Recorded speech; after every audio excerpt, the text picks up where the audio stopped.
Hey YouTube, Qualia here, bringing you all my Cardfight Vanguard Zorga deck profile for post Blazing Dragon Reborn. We did get some new orders in the latest Cardfight Vanguard booster set for the Zorga deck, which focuses on Alchemagic, being able to activate 2 orders in the same turn to gain additional card abilities for all of your units that you'll call back from the drop zone as well. So very happy with the results of the new support from the latest booster set. So let's go ahead and get started with the deck profile. So we'll go ahead and start off with the ride deck, our starter still being Dream Nibbling, the standard when rode upon. If you went second, draw a card.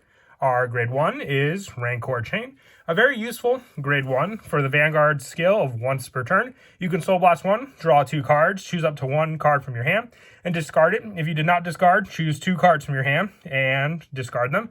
It has to be in order you discard as well, but also having a when placed this turn, it gets plus 2,000 power for an order when it's on rear guard, which is viable because you can't call this card back from the drop zone to the field after you Soul Blast it out for a card ability. Our grade 2 is Black Tears Husk Dragon. When placed on Vanguard, you can add an normal order from your drop zone back into your hand, so you can recycle what you discarded off of Rancor Chain, with our main go-to grade 3 being our Dead Sea Spiritualist, Grave equals Zorga, along with the copy we were running in the ride deck, also running 3 additional copies of this card. On Vanguard, if you did Alchemagic this turn, all your front row gets plus 5,000, so the plus 5,000 along with the Persona ride can be some pretty big pressure for this unit altogether. And on the Vanguard circle, you can Soul Blast 1, discard a card from your hand, choose a normal order from your drop zone, put it into your hand. Until the end of this turn, when you would play a normal order, you can bind a normal order with a different card name from your drop zone and Alchemagic. This is the main go-to play for Alchemagic, being able to bind it and activate the same card skill from your drop zone. So you want to be able to set up the orders in your drop zone, which you can easily do with this deck, but also the power that this card has for the discard 1 for Alchemagic is definitely very, very important for the overall setup in the deck to use, and just having the Persona ride to build up more soul to use also with your Alchemagic.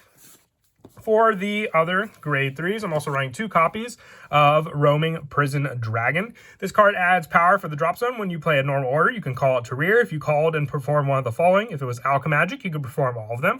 It can get plus 10,000 power or get an additional critical. It's a 5k grade 3, so you definitely do need that power. Along with Zorga and then the Persona ride, you could be hitting for 30k alone with this card, and then just the additional critical is all the more pressure for this rear guard attack. But only 2 though, because once you set it up in the drop zone, you can easily just call over it or have your opponent attack into them, and then if they're retired, you can play them again the following turn when you activate a normal order and Alchemagic. For the grade 2s, I run 4 copies of Shadow Cloak.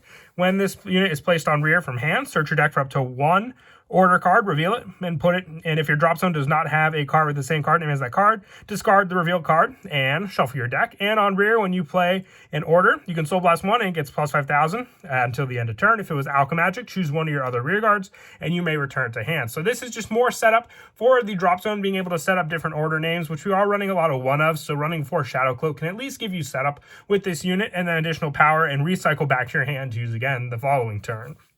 And I also run 3 copies of Clipping Dragon of Soul Revolution.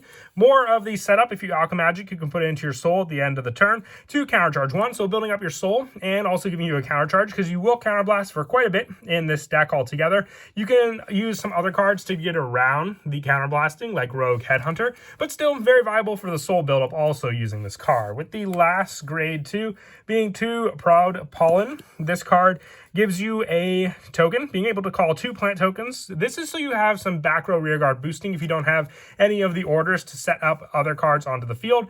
It's additional. If you didn't want to run this card, you can add in some additional orders for the order lineup, but still I'd say very, very useful to run this card so you at least have answers for those tokens for just a counterblast. Another card you'll use for the counterblast, and then just being able to get those back with cards like Soul Revolution. And also, once again, it's just a when placed on rear, counterblast 1, so if you do call it from the drop zone, you can still get the counterblast for the 2 tokens. It doesn't have to say like when placed from hand or anything like that. Moving on now to the grade 1s, I run 4 copies of Rogue Headhunter. When you play an order this turn, it gets plus 5,000 power. And when placed on rear, the next time you would Alchemagic for an order and play it, you can reduce that cost's counterblast, meaning you don't have to use a counterblast. It's a big thing for this deck with just how heavy the counterblasts are altogether. So this is a definite 4 of to cut down on that cost altogether. With the last of the grade 1s, running 4 of the Planner Prevent Dragon. If you have the Blitz order, you can always just take out one of this card for the Blitz order to stop triple drive decks, but then still having 3 of this to have the guard if you have no cards in your hand and not have to pay the discard cost. Moving on now to the orders. For the order lineup, running 2 Clouded Miasma. You play with a counterblast of 1, choosing a grade 3 from your drop zone, calling it to rear. And if it's part of Alchemagic, you could choose a Vanguard and gets all of your front row, gets plus 5,000. So on top of the Zorga equals Grave, it could be plus 10,000 in total, thanks to this order. And also being able to call other grade 3s back onto the field additionally with their own card skills, or even one of our Soul Blasted Grave equals Zorga. I also run 2 Grief, Despair, and Rejection for the additional power on the field for our front row on top of the Persona Rides and Zorga. This can hit for some pretty big numbers altogether, 25,000 in total for the front row. And 2 copies of the new In the Dim Darkness, the Frozen Resentment. More of an option for a Soul Blast 1 to look at the top 3 cards of your deck, choose 1 card from among them, discard it, shuffle your deck, and choose a card from your drop zone that is a grade less than or equal to your Vanguard and call it to rear. So more added options to set up your drop zone with some potential units. So that's why I also like running 2 of this card. We run small numbers of all the orders just because they're easily set up in the drop zone thanks to other cards that we run in the deck like Shadow Cloak. And then for some of the smaller numbers, 1 copy of Gather Upon Ye, O Wandering Souls for the additional drive check for our Vanguard by just discarding an order from our hand. And 1 Sweets That Become an Evil Dream. You play with a counterblast of 1, you draw a card, look at the top card of your deck, and either put it on the top of your deck or discard it. So more setup for the drop zone if you have a potential order on the top of the deck, or just an easy use for this counterblast to have a trigger lined up for you to use, or just place it in the drop zone and hopefully hit something else with our triple drive or any of our bigger numbers. And then moving on now to the trigger lineup, I'm running 8 criticals, so 4 Abyss Temptation and 4 Sylvanhorn Beast Jackalope. If you have the trigger with the skill to put into soul, you can always run it. The only thing is with these triggers, it's a big risk that you'll mill one of them and then just, miss the opportunity. So if you have the trigger with the skill, you can run it. It's always a chance option that you can use it for the soul charge plus 2,000 power and build up soul. But still, like I said, with how much milling we do in this deck, it's really not as relevant.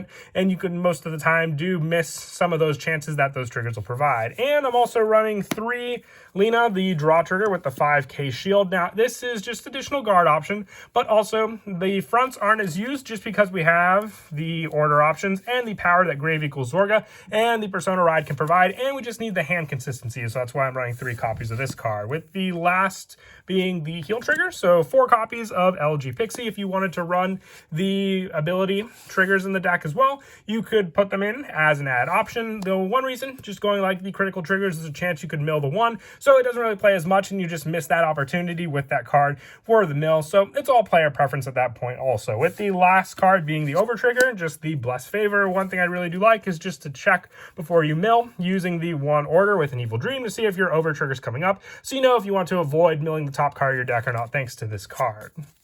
And that is it for the deck profile. I hope you all enjoyed. Like I said, it was a pretty awesome deck with some good support in the latest set. If only we had gotten, like a unit. We've got mostly orders for Zorga in the set, but maybe we'll see more later down the line to add for additional power up for our actual field. And as always, until next time, please don't forget to leave a like and subscribe, and Kira Qualia out.